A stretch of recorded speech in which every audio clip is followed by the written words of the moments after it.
Hello and welcome to the Unpublished Writers Club, the podcast for aspiring authors, writing enthusiasts, or any creative out there. Whether you're at the start of your writing journey, in the process of being published, or perhaps someone curious, everyone has a place here to connect, engage, and perhaps learn a thing or two. I'm your host Zia, a university graduate who, over the past 6 years, has been learning, failing, and putting themselves out there for the sake of making a career out of writing. And so while I'm still at the start of my writing journey, I thought I'd bring you all along with me to share what I've learned and am in the process of learning to help make your navigation of this journey just a little bit easier. For today's episode, the title feels a little like an oxymoron. You kind of assume that if you have an idea or something that you want to do, you automatically then have the motivation to do it. But after a while, you find that that's actually not the case. And so I really wanted to discuss how to get out of this funk. And first of all, just that it is something that is normal to experience, even when you do have a project or multiple projects that you are absolutely in love with and want to be doing, but just can't seem to actually get there for whatever reason. To be really honest with you, this episode is exactly what I also need to hear at the moment. I am so struggling with not just one, but multiple of my different passion projects, which I truly do love and I want to keep working on. But for some reason, there's just a bit of a mental block when it comes to sitting down and getting it done. Even if I manage to get myself in the chair, my mind just feels like it is the biggest challenge to actually overcome, even though I love what I'm doing. And just so you know, a little spoiler, not everything is about dedication, because that's what we hear a lot, and is definitely a valid point that you shouldn't have motivation, you should try and foster dedication. But I think that also can only get you so far. We need other strategies and other ways to do it when we truly are in this funk. Before we get into the episode, I want to begin by acknowledging the traditional custodians of country throughout Australia and their connections to land, sea, and community. As the original and enduring storytellers, I wish to pay my respects to their elders past and present, and extend that respect to any Aboriginal and Torres Strait Islander peoples listening today. As always, I have a writing update. However, my writing update today is not as lucrative as maybe they've been in the past because of this very reason of this video. I have just been struggling to find the motivation. I am up to the second draft of my novel that I'm working on at the moment, and I've put in a lot of work, as I've said in the past, with notes and read-throughs and figuring out plot holes, and now I've put in a lot of work in finding ways to fill those plot holes, to plan how to fix them up and actually implement that into my story. So I have officially started writing my second draft. I have started, as people usually do at the start, but redoing my entire start pretty much. I've changed the initial motivations, I've extended how long we stay in what usually is the first part of a writing structure, in which you are sort of in the normal world of theirs. And so I wanted to truly make that about 10% of my overall novel rather than a couple percent of it, and extend it out to be about 5 chapters rather than the 2 it initially was. So I've been working on fleshing that out, as I said, on changing the initial motivations of my characters, trying to work towards that catalyst that I did have in my first draft, and obviously the entire story beyond it. So that's what I'm working towards now. But I think that's part of my struggle, is because I am in this now second draft, and I will touch more on this later. But being partway through a project, you sort of aren't just fully in that create mode. You are having to work with parameters that you kind of set for yourself, which is a good and bad thing. But for me right now, I am feeling a mental block when it comes to, this is the work that I want to achieve for myself, but I need to somehow either re-alter the work that I've already done or fit it in a different way. And that's kind of tricky to do. So it takes a lot of thinking, a lot of doing, but I am dedicated to continuing it. I've reordered a lot of the chapters from my first draft, taken out huge sections as well, and so now I'm just trying to piece it together. It's very much like a hodgepodge of work. Things are not in the right places. The story does not have a through line right now, but I'm working towards sort of paving it into a nice thing again. And if you want more updates on this, I suggest you follow the Unpublished Writers Club Instagram, because I do more than these monthly updates, and it is more of a weekly update situation when I am writing. So when it comes to this episode, I wanted to first touch on how valid it is to feel what you are feeling. If you have clicked on this episode because it is something that you are struggling with at the moment, that motivation isn't coming to you as it used to, that's normal. And when I first learned about this was in university in one of my classes. My incredible teacher brought up a similar resource as this one, which is the emotional journey of creating anything great, also known as sort of the mental stages of the creative process to me. It is a line that, as you can tell, does not go straight up, nor does it go straight down. It is dynamic, it has different ebbs and flows to it, and it is what many, if not all of us, experience when we are doing anything creative. The start of it is when you come up with the idea and you're like, oh my gosh, this is incredible. How has nobody thought of this before? Or how have I not thought of this before? Because it feels so right to do. It may be nerve-wracking, it may be intimidating, but it definitely feels like something that fills your heart with purpose and excitement. However, what isn't included on this diagram is the X and Y axis. And now on the Y axis, the vertical axis, it is happiness levels. So down the bottom, you have, as you can see down there, the dark swamp of despair. That is very low on that axis, very low on the happiness scale. You are not feeling great, but as the line goes further vertically, you are happier. And on the x-axis, that is time. So we start pretty happy with our project and at the very start of our project in time. Then we come down, we spend more time on it, and we get less happy because we are realizing how big of a task this might be and how tricky it is to stay motivated. We get to the point where we are the lowest in our happiness level, and about halfway through the time in this particular diagram, I should say, this journey can happen multiple times throughout a project. Just because you are in the dark swamp of despair now, potentially, doesn't mean that you won't be in it again. But we get down to this lowest point, and it is a struggle. This is probably where we are now, really feeling deflated when it comes to our work and the motivation we have for it.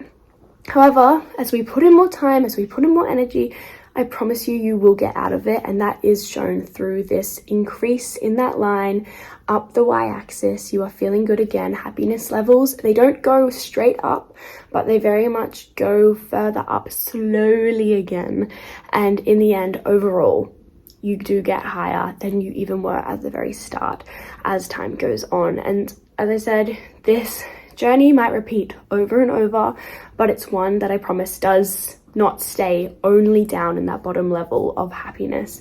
We do get through it. And the fact that there is not just this diagram, but many iterations of it and this creative process and journey just is a testament that we aren't alone. It isn't just us struggling because our idea is bad or because we aren't worthy.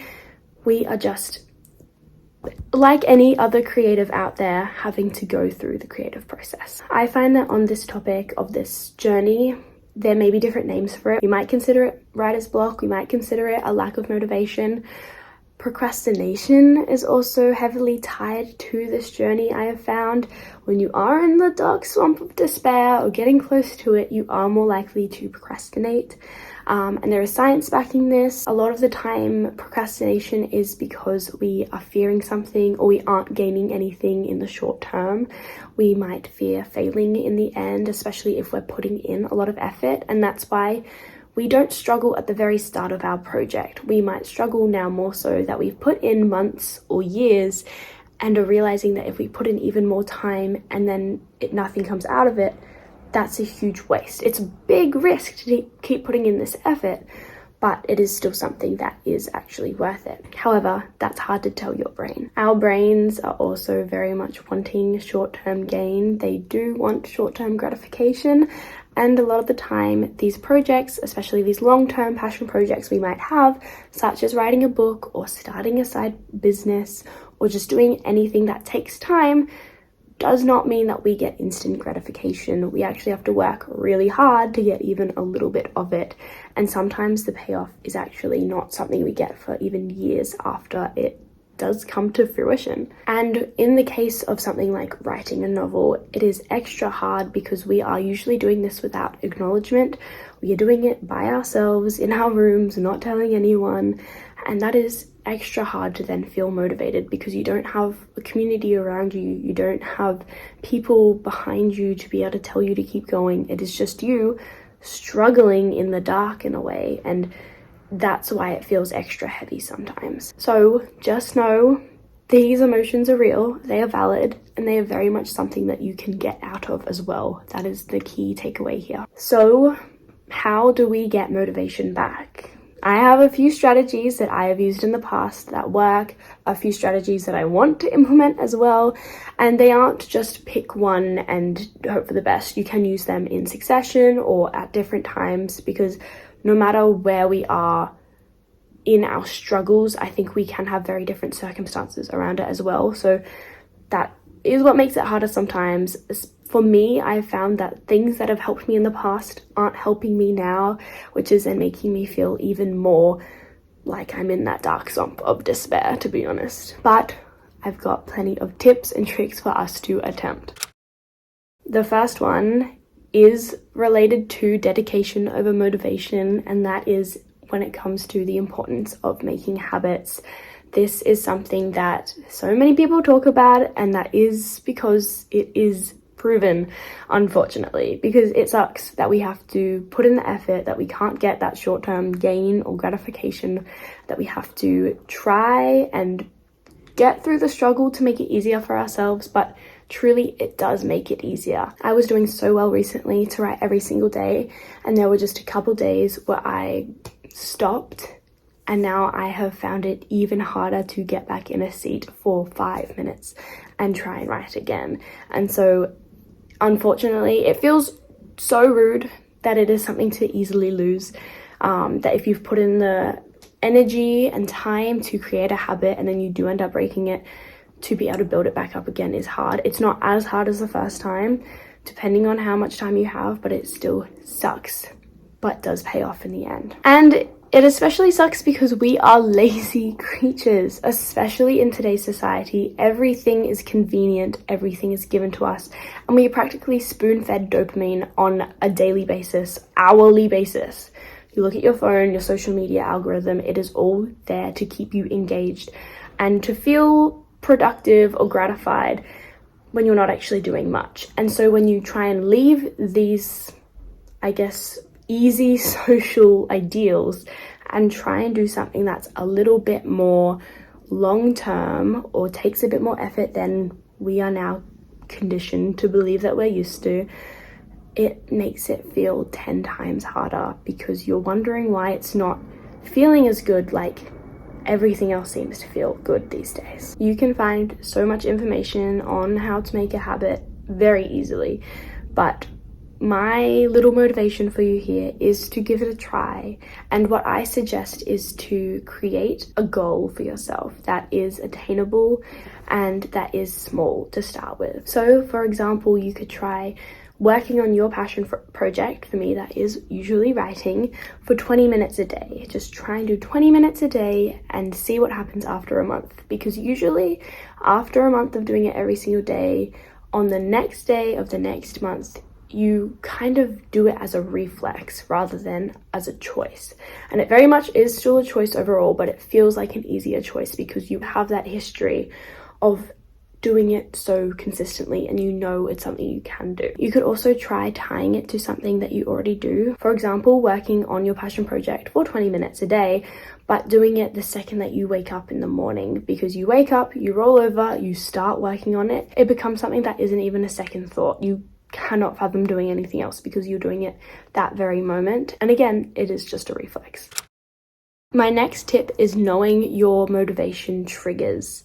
Now, triggers usually is a bad word, but in this case, I find it to be a handy way that kind of flips a switch in your brain and goes, okay, I am motivated. Now for me, I find that inspiration is a great shortcut to getting this motivation, but what I struggle with is getting inspiration for newer passion projects or for easier or more enjoyable things. And again, I put those in quotation marks for those of you who are purely listening. I put easier and enjoyable in quotation marks because it is that same cycle of I'm doing it for the first time or the project is very new, so it feels this way. Whereas later on, the effort hasn't actually changed, but it just feels harder. And so that's why we need these things in place. So when it comes to inspiration and I get it for other things, I have to try and bring myself back to being inspired to do the work that I actually do want to keep working on, rather than abandoning projects a few months in. For me, in the context of writing, that could be having a playlist or a song that immediately transports me into the world and into the minds of the characters I might be working with. You might also have a playlist or a song that makes you feel motivated in helping you imagine your biggest dreams. I find especially songs that are very much like, nothing can bring me down, I've got this, no one can stop me. Those empowering songs really help motivate you to going, okay, this thing feels hard, but oh my gosh, I've got a backing track to my life, so anything is possible. Imagine yourself like a movie character in the part of the movie in which there is a montage and they are putting in the effort and they're going for it and they are truly succeeding. That's a great way to envision yourself if you are utilizing music. I also utilize Pinterest in the same way. I open it up, I either look at the Pinterest boards that I've made or look at new content to get myself inspired to write or to maybe get inspiration to implement different things, or potentially, again, to envision myself. I have a Pinterest board of just motivational words and I'll go in there and I'll read them and I'm like, okay, yes, I'm feeling motivated, I can go for it thanks to this trigger that I have. And finally, similarly, you could read or watch or listen to someone with a success story, because it is a lot easier to get inspired when you have someone to actualize yourself into. You can see this person, you can see how your idea is actualized and actually know that it is possible to get there. So you could listen to podcasts of authors and how they got published. You could watch videos of other creators and their day in their life and envision yourself in their shoes. There are so many different ways that you can feel inspired by others, and you can utilize the inspiration that you get from others by indulging this media at a specific time, right before you know that you're about to put in the time and energy to create in the way that you've been wanting to, but haven't had the motivation to. Similarly, also know your needs that you have prior to sitting down and working on a passion project. For me, I like working in a tidy space. So the amount of times that I've been caught not doing work, potentially even procrastinating, by tidying up my space beforehand and then just spiraling into, oh, I can do this too, I can do this too, I can tidy this too.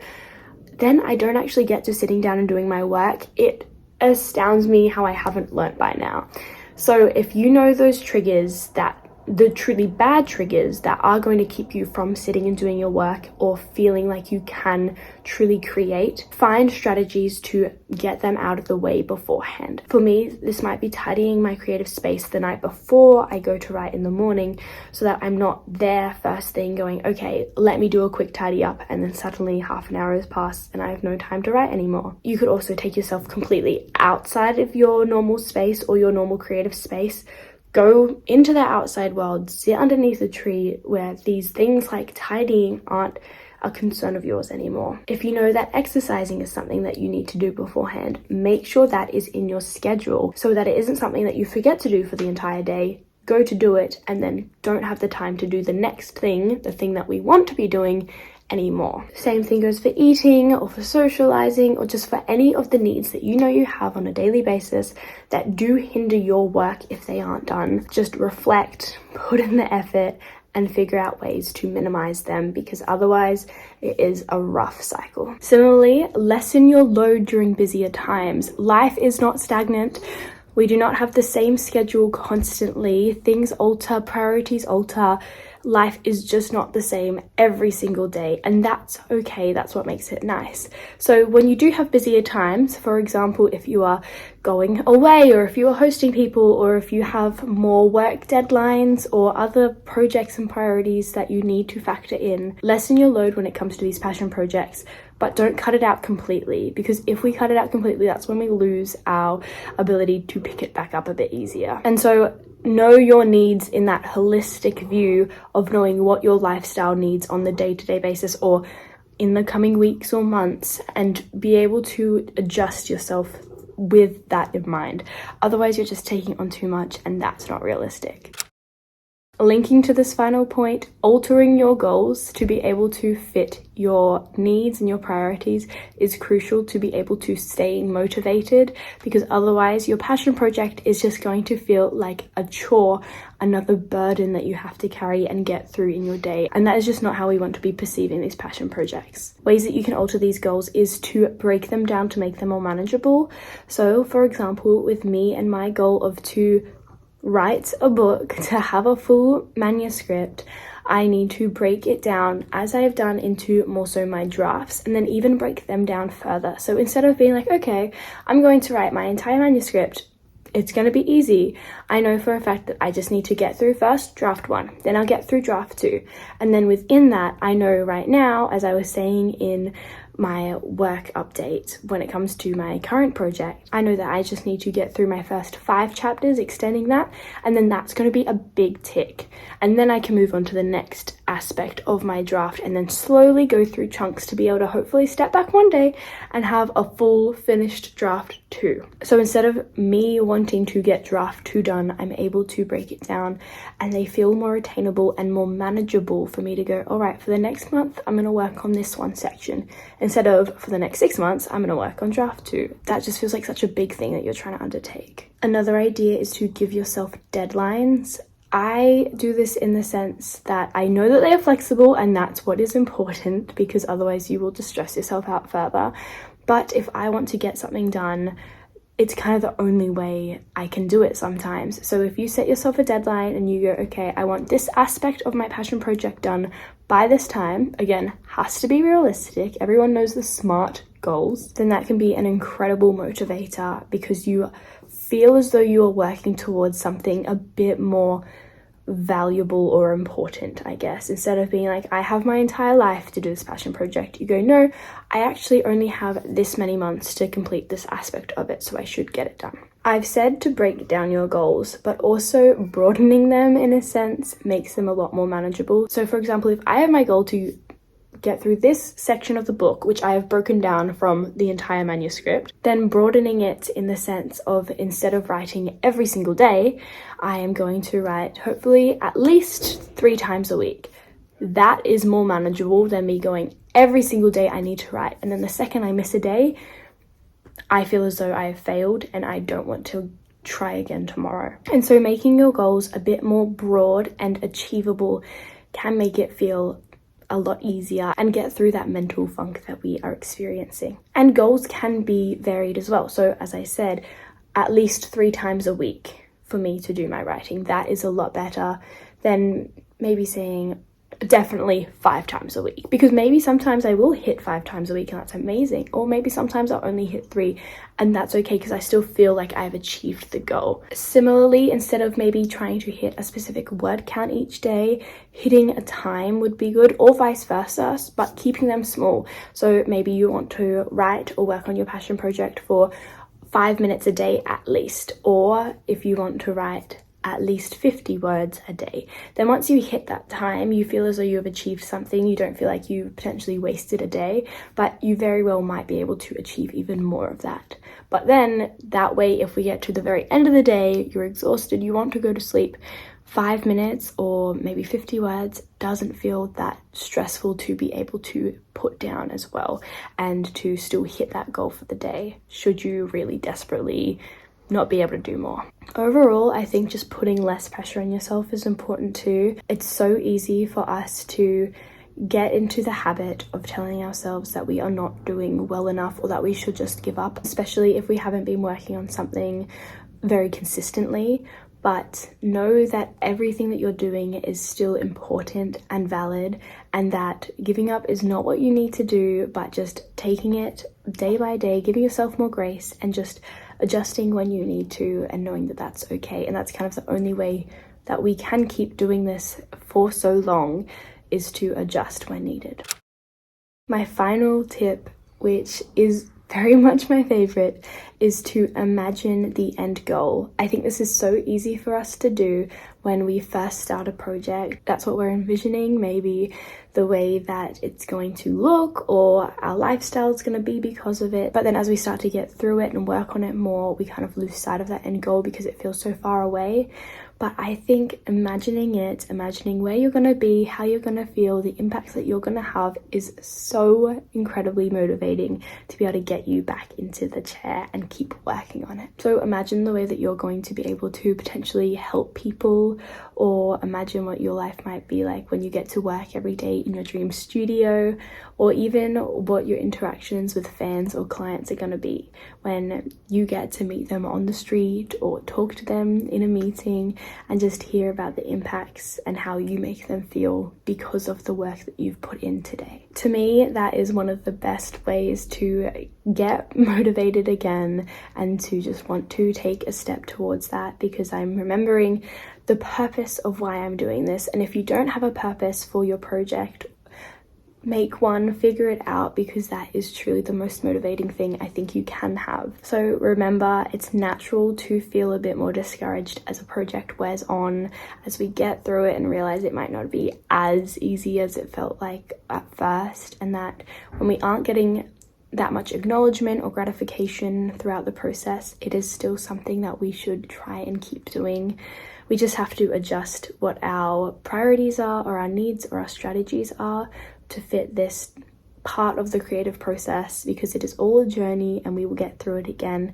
And then next time you're in it, maybe it will be a little bit easier. So to recap, I talked about the importance of habits, why you should find your motivational triggers, and also to know your needs around your work that might be making it harder for you to keep going on and actually utilize the time that you have for it. Alter your goals when needed, and also to remember your purpose and why you are trying to do this passion project to begin with. Thank you so much for listening. I wish you all the best as you try to cultivate your motivation further. I hope that you become more dedicated and get inspired, either from my podcast or from the strategies that I've given you, because I believe in us all so much, and I think that everybody's passion project has a place in the world, and that no matter how long it takes, it is so crucial that we get through and be able to have something to present through it. I'll be back next time with another episode of the Unpublished Writers Club. Until then, please leave any comments or questions you have below.